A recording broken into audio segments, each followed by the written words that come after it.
US President Donald Trump says the US has reached a trade deal with Japan.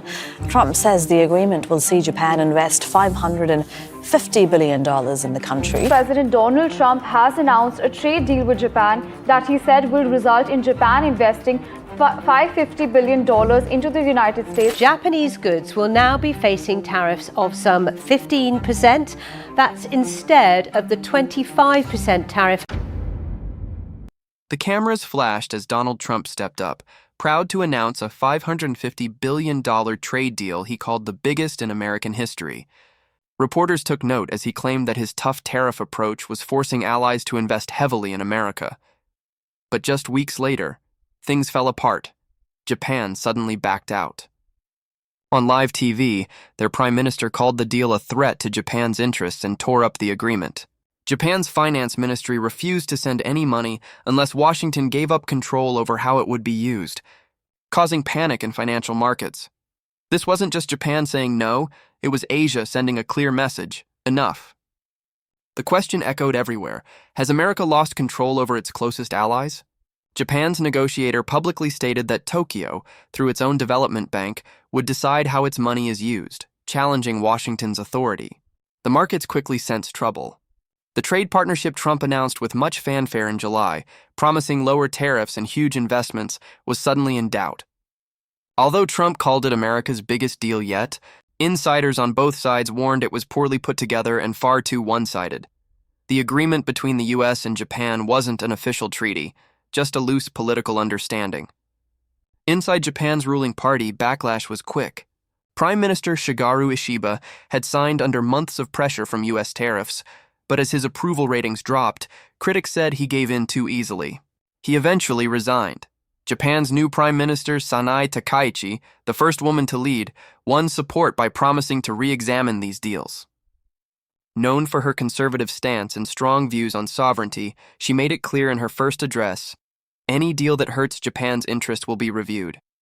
This made Washington uneasy, especially since Japan set up a new investment channel to keep control of its money, rather than send it straight to US agencies. Markets reacted fast. Japan's yen got stronger, while US defense stocks fell. The Financial Times called it a quiet revolt against US pressure. Soon, South Korea faced similar stress. After Japan's move, Seoul refused to make big upfront payments to the US and said it wouldn't send cash as demanded. Asia was no longer sticking to Washington's plans. When Trump returned to the US, he complained Japan was already backing out of the best deal ever. The administration pushed even harder for new trade deals. And advisor Howard Lutnick set up a U.S. investment accelerator to try and keep America's interests strong. The federal office was set up to decide how allied funds would be used, targeting projects like Alaska's energy terminals and advanced semiconductor plants in the Midwest, key for America's energy and tech security.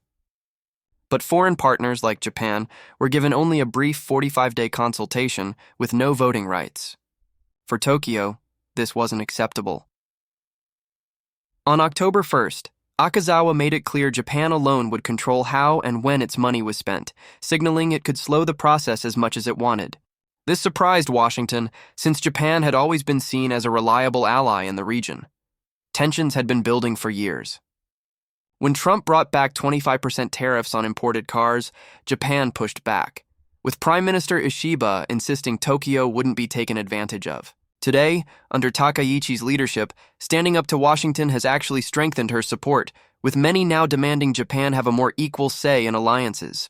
Takai's plan: keep strong defense ties with the U.S. for security, but stand firm on trade and investment independence. By pushing for equality and mutual benefit, Takaichi aimed to change Japan's partnership with the U.S. She wanted it clear: Japan values the alliance, but won't accept anything that weakens its independence.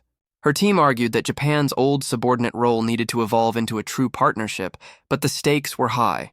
The White House believed the deal with Japan could create hundreds of thousands of U.S. jobs and revive struggling industries. Contracts for American shipyards were already promised. Trump saw it as proof that his tariff strategy was working to benefit the U.S. On the flip side, Japan's economists warned that sending so much money overseas could hurt Japan's economy, which was already dealing with massive debt. Concerns grew among Japanese businesses who felt the agreement lacked transparency and clear oversight. Many worried Japan was making big financial promises without enough protection for its own interests. Even American experts were unsure about the deal since it wasn't a formal agreement. Problems soon popped up. Japan canceled a trade visit after finding errors, and the White House wouldn't fix them. Financial analysts wondered if America's tough approach was driving its partners away. What seemed like a win for Washington has turned into a challenge to U.S. influence, with allies beginning to make their own choices. Now the big question is, has Japan's stand sparked a new Asian era where Washington's word is no longer final?